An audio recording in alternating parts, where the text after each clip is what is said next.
So this is the iPhone 15, as you can probably tell already by the color, and I feel like this is the best option for most people out there if you want to like upgrade your phone, because essentially it's using the same exact chip from last year, the iPhone 14 Pro, the Pro version. It's got the same dynamic island now with the new USB-C port. Even though it's not as fast as the iPhone 15 Pro, the USB-C is still a huge change in my opinion. This way you don't have to carry all the different kind of cables that you need with you while traveling. And with this iPhone 15 update, the camera is actually better now. You can shoot high-resolution 48 megapixel photos with the main camera and still get the 2x telephoto lens. And of course, the popular 0.5 perspective as well. The camera specs are not too shabby at all. Now, if you want to try out the new log footage that you can shoot with the iPhone 15 Pro, then yeah, obviously you have to go with the Pro version. And personally, I'm very curious about it too. But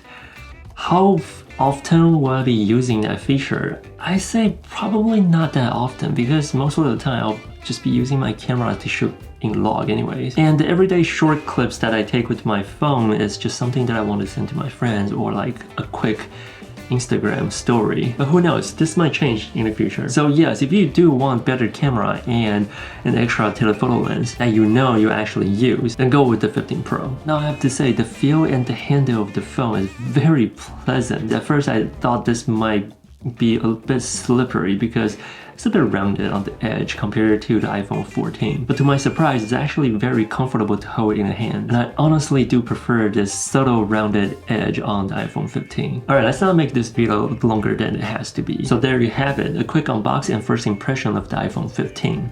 So which iPhone 15 are you getting?